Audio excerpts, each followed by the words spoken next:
Selamat hari Minggu dan salam sejahtera bagi kita semua. Jemaat Tuhan yang terkasih di dalam Yesus Kristus, kita mengucap syukur karena Tuhan selalu setia memelihara kehidupan kita. Engkau ya Tuhan, perisai yang melindungi aku, Engkaulah kemuliaanku dan yang mengangkat kepalaku. Pujilah Dia dengan segala keperkasaannya, pujilah Dia sesuai dengan kebesarannya yang hebat. Dengan sukacita, mari kita menaikkan pujian kepadanya, kita bernyanyi.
Di dalam nama Allah Bapa dan nama anaknya Tuhan Yesus Kristus dan nama Roh Kudus yang menciptakan langit dan bumi. Amin. Sebab beginilah firman Tuhan Allah. Dengan sesungguhnya aku sendiri akan memperhatikan domba-dombaku dan akan mencarinya. Seperti seorang gembala mencari dombanya pada waktu domba itu tercerai dari kawanan dombanya. Begitulah aku akan mencari domba-dombaku dan aku akan menyelamatkan mereka dari segala tempat. Haleluya.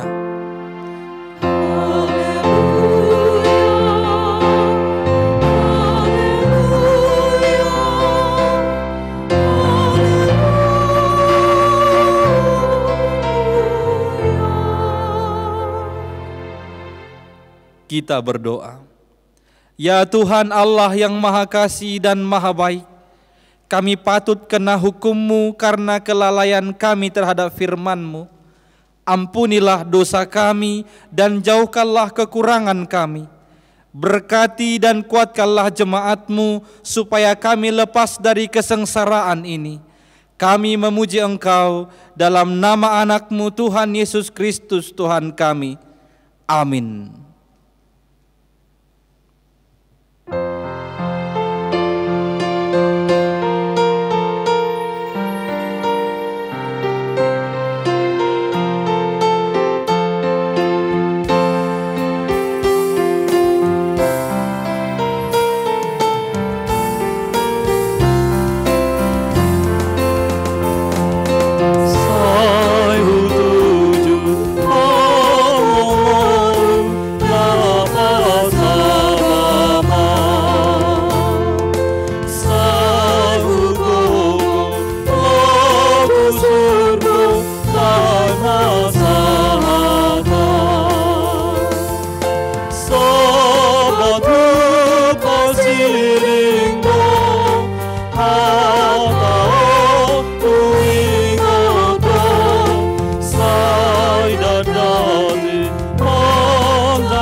Hukum Taurat dalam ibadah minggu hari ini tertulis dalam 1 Korintus pasal 9 ayat 25. Tiap-tiap orang yang turut mengambil bagian dalam pertandingan menguasai dirinya dalam segala hal. Mereka berbuat demikian untuk memperoleh suatu mahkota yang fana, tetapi kita untuk memperoleh suatu mahkota yang abadi. Demikian hukum Taurat Tuhan, marilah kita memohon kekuatan dari Tuhan untuk melakukan hukum-Nya. Ya Tuhan Allah, kuatkanlah kami melakukan yang sesuai dengan hukum-Mu. Amin.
Jemaat Tuhan yang terkasih, kita bersujud di hadapan Tuhan untuk mengaku dan menyesali segala dosa dan kesalahan kita.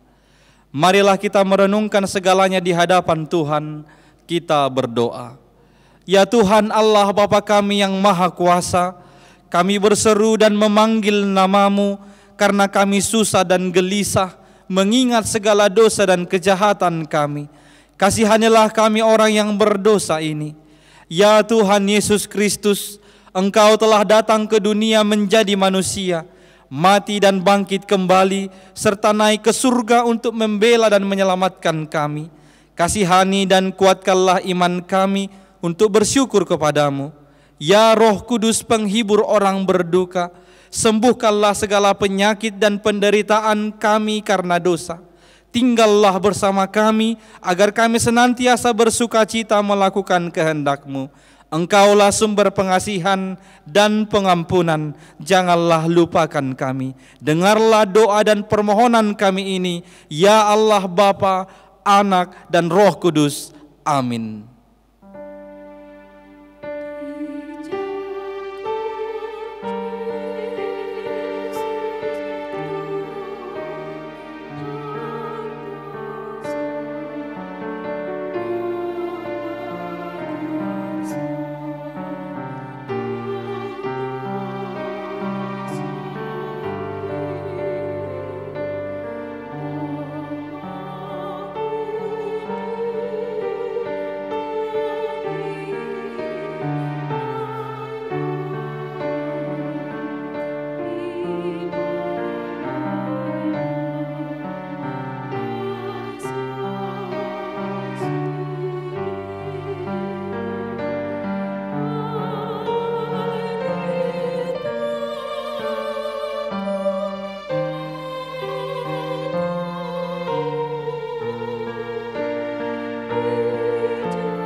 Janji Tuhan akan pengakuan dosa kita.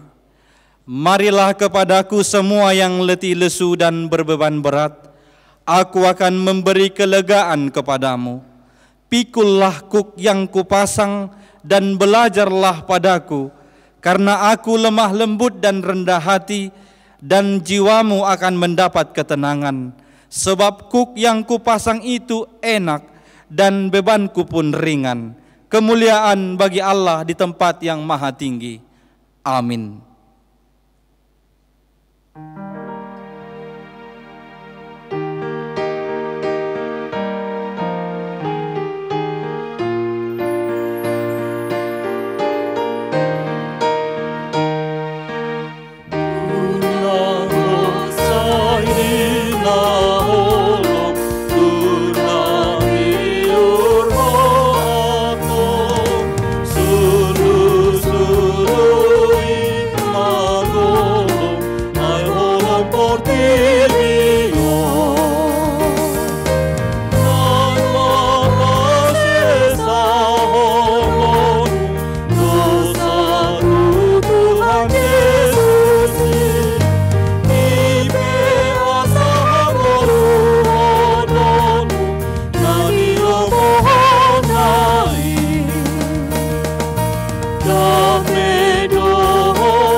Pembacaan epistel pada minggu hari ini dari kitab Kejadian pasal 11 ayat 1 sampai dengan ayat 9.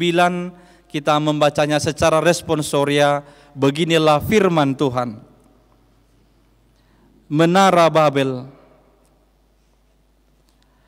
Adapun seluruh bumi satu bahasanya dan satu logatnya.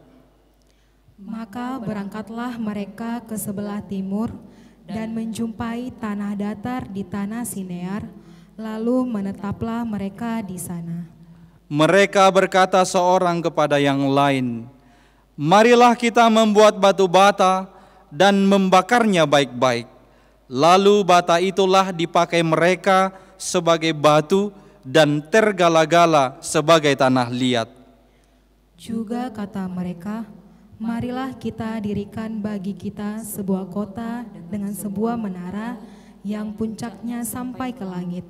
Dan marilah kita cari nama supaya kita jangan terserak ke seluruh bumi. Lalu turunlah Tuhan untuk melihat kota dan menara yang didirikan oleh anak-anak manusia itu. Dan ia berfirman, mereka ini satu bangsa dengan satu bahasa, untuk semuanya. Ini barulah permulaan usaha mereka. Mulai dari sekarang, apapun juga yang mereka rencanakan, tidak ada yang tidak akan dapat terlaksana. Baiklah kita turun dan mengacau balakan di sana bahasa mereka, sehingga mereka tidak mengerti lagi bahasa masing-masing. Demikianlah mereka diserakkan Tuhan dari situ ke seluruh bumi, dan mereka berhenti mendirikan kota itu. Itulah sebabnya sampai sekarang nama kota itu disebut Babel, karena disitulah dikacaubalahkan Tuhan bahasa seluruh bumi, dan dari situlah mereka diserakkan Tuhan ke seluruh bumi. Demikian pembacaan firman Tuhan. Berbahagialah orang yang mendengar firman Allah serta memeliharanya. Amin.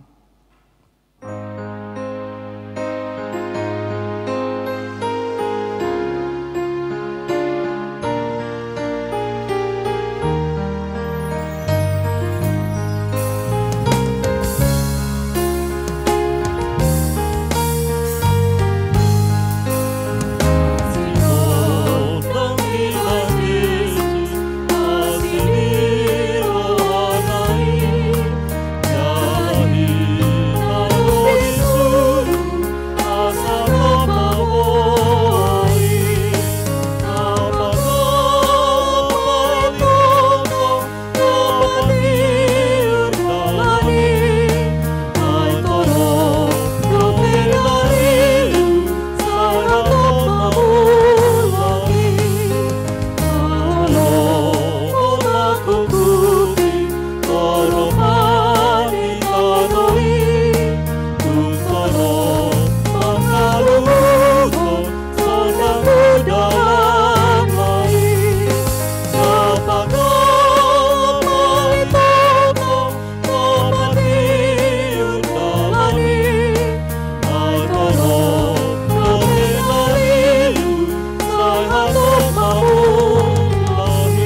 marilah kita mengaku iman kepercayaan kita sebagaimana teman-teman seiman di seluruh dunia kita bersama-sama mengucapkannya.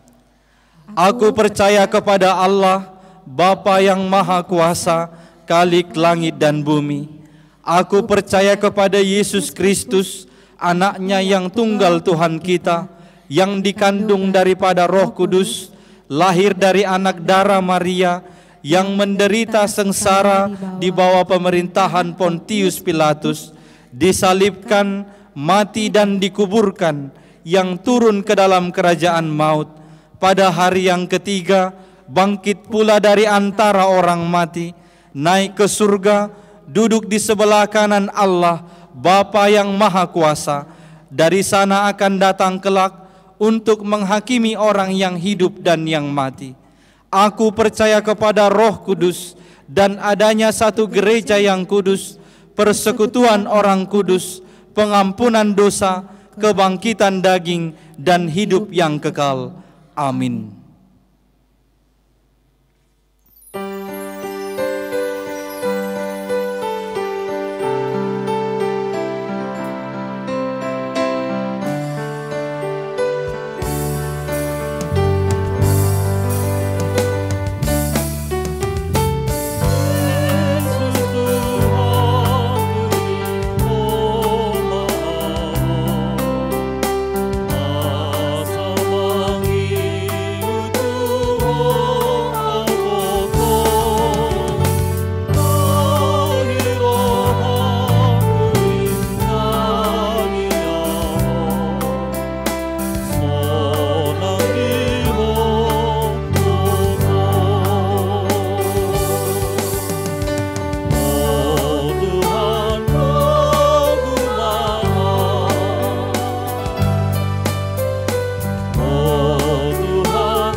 Damai sejahtera Allah yang melampaui segala akal, itulah yang memelihara hati dan pikiranmu di dalam Kristus Yesus Tuhan kita.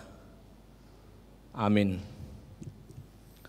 Bapak, Ibu, Saudara-saudari, firman Tuhan yang menjadi khotbah pada minggu ke-11 setelah Trinitatis hari ini, yakni yang terambil dari surat Rasul Paulus kepada jemaat di Korintus yang pertama, pasal yang ke-6, ayat 12 hingga ayat 20. 1 Korintus 6 ayat 12 sampai 20, saya akan membacakan untuk kita semua. Segala sesuatu halal bagiku, tetapi bukan semuanya berguna. Segala sesuatu halal bagiku, tetapi aku tidak membiarkan diriku diperhamba oleh suatu apapun.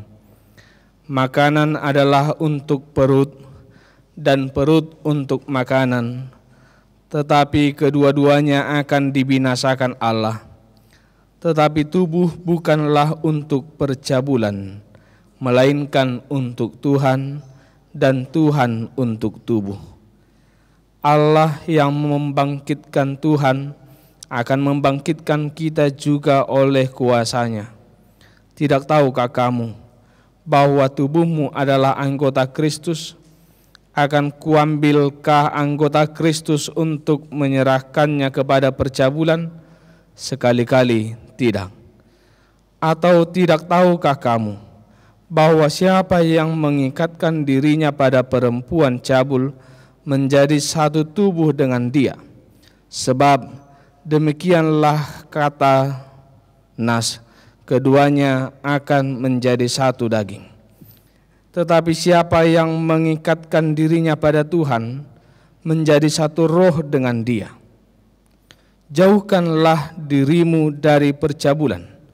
Setiap dosa lain yang dilakukan manusia terjadi di luar dirinya. Tetapi orang yang melakukan percabulan berdosa terhadap dirinya sendiri.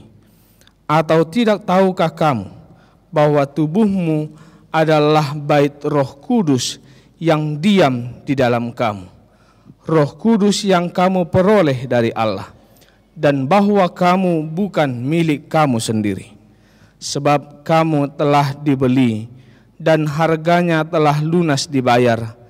Karena itu muliakanlah Allah dengan tubuhmu. Demikian firman Tuhan. Bapak, Ibu, saudara-saudari, setiap orang tentunya punya motto, punya prinsip dalam hidupnya. Baik yang dikutip dari perkataan-perkataan bijak, atau juga dirangkai sendiri, dibuat sendiri yang berasal dari pengalaman hidupnya sendiri. Misalnya ada orang yang punya motto, lakukanlah apa yang bisa kamu lakukan hari ini, jangan tunggu hari esok. Ada juga yang punya motto, apapun yang terjadi tetaplah bersyukur. Mungkin para pelajar punya motto, disiplin adalah kunci keberhasilan. Mungkin yang belum mendapatkan pasangan, yang belum mendapatkan jodoh, mungkin dia punya motto, jodoh itu ada di tangan Tuhan.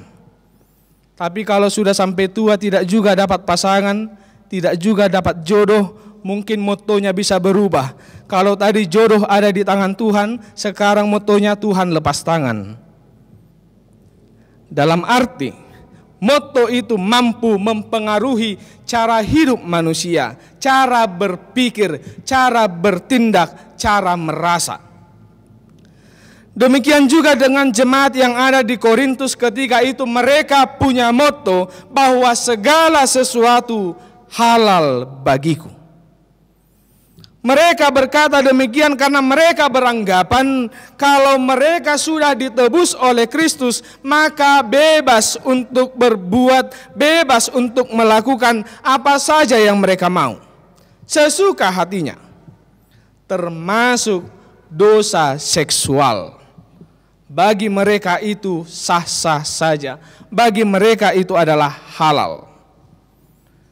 Dalam rangka memperbaiki pemahaman yang sesat itulah, pemikiran yang keliru itu, Rasul Paulus menuliskan surat ini kepada jemaat yang ada di Korintus, bagaimana sesungguhnya kebebasan orang yang sudah ditebus oleh Kristus. Pertama di ayat 12 Paulus berkata, segala sesuatu halal bagiku, tetapi bukan semuanya berguna. Di bahasa Batak dikatakan saluhutna dojadi, alaidang saluhutna marguna. Dalam hal ini Paulus ingin menegaskan memang betul orang yang sudah ditebus oleh Kristus adalah orang yang bebas, orang yang merdeka. Tetapi ingat, kebebasan, kemerdekaan itu harus tetap di dalam Kristus. Harus tetap sesuai dengan kehendak Kristus. Jadi kebebasan atau kemerdekaan yang dimaksud bukan berarti mau-mau gue, suka-suka gue, bukan. Tetapi orang yang bebas, orang yang merdeka oleh Kristus harus mampu menahan keinginan, menahan hawa nafsu, dan tidak memperhambakan dirinya terhadap apapun juga. Itu yang dikatakan di ayat 12b. segala sesuatu halal bagiku, tetapi aku tidak membiarkan diriku diperhamba oleh suatu apapun. Yang kedua, Paulus mengingatkan orang yang merdeka, orang yang bebas, orang yang ditebus oleh Kristus. Dia harus menyadari bahwa tubuhnya adalah milik Kristus, bahwa tubuhnya adalah anggota Kristus, sebagaimana tadi dikatakan di ayat 15. Oleh sebab itu, karena tubuh ini adalah milik Kristus, tubuh ini adalah anggota Kristus, maka tubuh ini sepenuhnya hak dari pemilik, yaitu Kristus. Kadang boy lomo-lomotta dina so uga satta, mololo-molomotta do dina so uga satta, haruna masa, jea. Tetapi pemiliklah yang berhak penuh atas apa yang dia miliki. Jadi kalau memang kita milik Kristus, anggota Kristus, maka haruslah mengikuti apa yang dikehendaki oleh Kristus. Itu sebabnya di ayat 17 dikatakan, tetapi siapa yang mengikatkan dirinya pada Tuhan, menjadi satu roh dengan Dia. Sekali lagi, kalau kau adalah milik Kristus, anggota Kristus, maka lakukanlah apa yang dikehendaki oleh Kristus. Yang ketiga, Paulus berkata bahwa orang yang sudah ditebus oleh Kristus, yang sudah dibebaskan dan dimerdekakan oleh Kristus, maka dia harus menyadari bahwa tubuhnya adalah bait Roh Kudus. Di ayat 19 hal itu jelas disampaikan. Atau tidak tahukah kamu bahwa tubuhmu adalah bait Roh Kudus? Jelas dikatakan di ayat 19 tadi. Bapak Ibu, pasti kita semua tidak suka kalau rumah kita kotor, kalau tempat kediaman kita berantakan. Itu sebabnya kita selalu berusaha menjaga kebersihannya. Kita sapu, kita pel, kita rapikan. Supaya apa? Supaya bersih, supaya rapi, supaya terawat. Kalau sudah demikian, maka kita akan betah tinggal di rumah. Bukan hanya kita, tamu yang berkunjung juga akan betah. Coba molo bau jabuta, tamu taipe marpikir neng liling hudul di sini. Apalagi neng manginum testa, dia akan berpikir dua kali. Demikian juga Paulus mengingatkan jemaat yang di Korintus dan kepada kita orang-orang yang percaya di zaman sekarang bahwa tubuh kita ini adalah bait Roh Kudus. Karena tubuh adalah bait Roh Kudus, maka jagalah kebersihannya. Agar bagaimana? Agar Roh Kudus itu betah tinggal di dalamnya. Jangan kotori tubuhmu yang adalah bait Roh Kudus dengan perbuatan-perbuatan dosa, dengan nafsu-nafsu duniawi. Jangan kotori tubuhmu dengan perbuatan-perbuatan yang tidak dikehendaki oleh Kristus.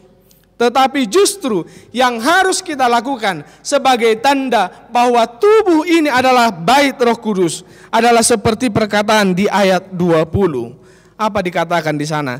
Sebab kamu telah dibeli dan harganya telah lunas dibayar. Karena itu muliakanlah Allah dengan tubuhmu. Muliakanlah Allah dengan tubuhmu. Itulah tanda bahwa tubuh kita adalah bait Roh Kudus. Lantas apa hubungan, apa sinkronisasi teks khotbah ini dengan tema atau topik minggu kita hari ini yang berkata pengendalian diri terhadap teknologi? Bapak Ibu saudara-saudari, mau tidak mau, suka atau tidak suka, setuju atau tidak setuju, perkembangan teknologi sangat berpengaruh dalam kehidupan kita, terlebih di masa sekarang di era revolusi industri yang keempat ini. Apa saja boleh dengan gampang, boleh dengan mudah kita lakukan, dengan mudah kita kerjakan, dengan mudah kita peroleh hanya dengan teknologi. Lihat saja contohnya, sekarang mau kemana-mana pun tidak lagi susah. Mau ke jalan apa, ke gang apa, tidak lagi susah. Tinggal pesan ojek online. Mau makan apapun tidak lagi harus keluar rumah, tidak lagi harus repot-repot mandi dulu baru pergi belanja. Tinggal pesan online. Mau baju yang gimana, modelnya terserah. Dengan mudah kita dapatkan, tinggal pesan online. Apa-apa semua serba online. Apalagi di masa-masa Covid ini. Belajar pun online, bekerja pun online, semua mengandalkan teknologi.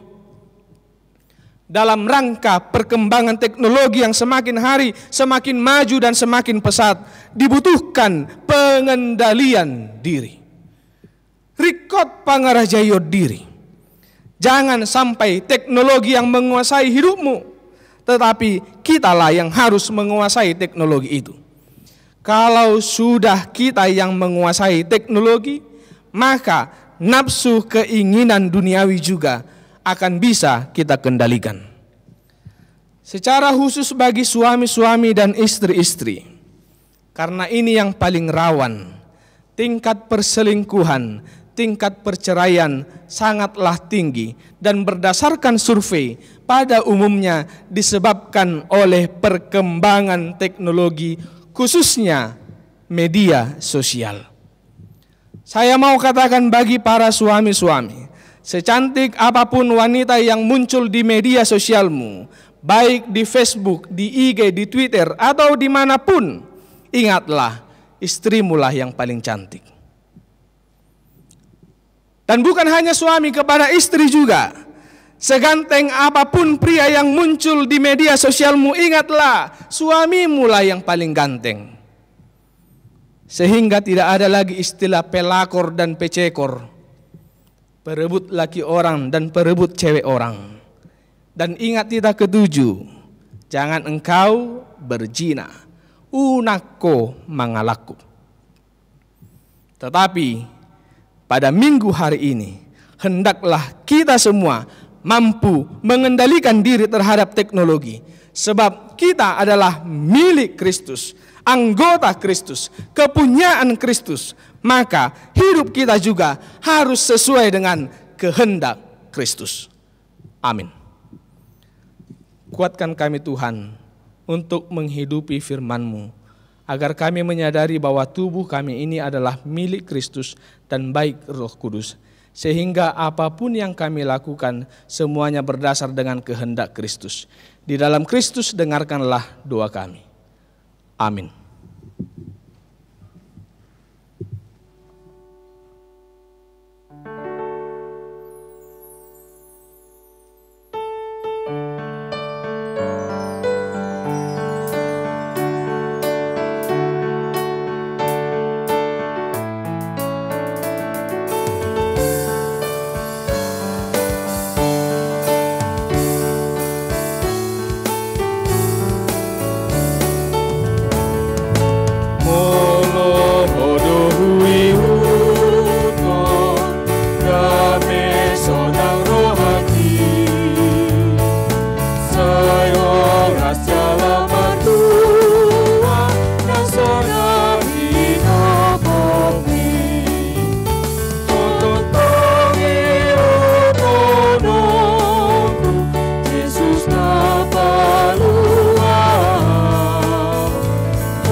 Tuhan telah melawat kita melalui firman-Nya. Kiranya kehidupan kita selalu seturut dengan kehendak-Nya, sehingga kita layak di hadapan-Nya serta berkenan kepada-Nya dalam segala hal dan bertumbuh dalam pengetahuan yang benar tentang kehendak Allah. Tuhan kiranya memberkati kita sekarang dan sampai selama-lamanya. Marilah kita berdoa menyerahkan persembahan kita kepada Tuhan. Ya Allah Bapa kami yang di sorga, kami mengaku bahwa Tuhan adalah sumber dari segala karunia yang melimpah dalam kehidupan kami masing-masing. Sebahagian daripada karunia itu kami serahkan kembali sebagai persembahan kepada Tuhan. Terimalah dan berkatilah persembahan umat-Mu ini, agar dapat kami pergunakan untuk pekerjaan dan pelayanan kerajaan Tuhan di dunia ini. Bukalah hati kami untuk mengenal betapa banyak berkat dan karunia yang kami peroleh dari Tuhan, supaya kami senantiasa bersyukur kepadamu. Di dalam nama Yesus Kristus Tuhan kami. Amin. Tuhan karuniamu, roh dan jiwaku semua, nyawa juga hidupku, harta milikku semua,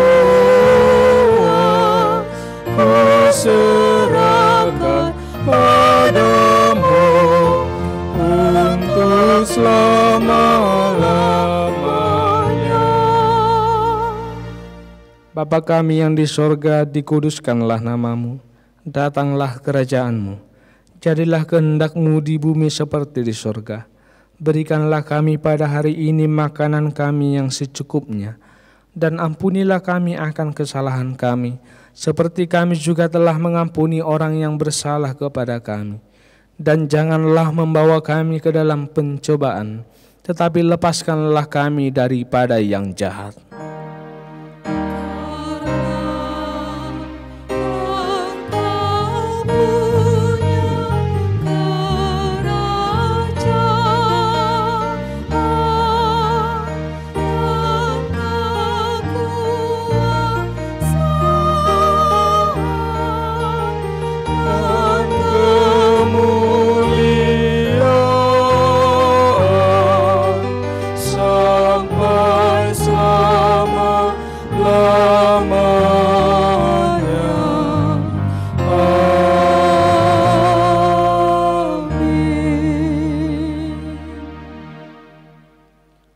Tuhan memberkati engkau dan melindungi engkau.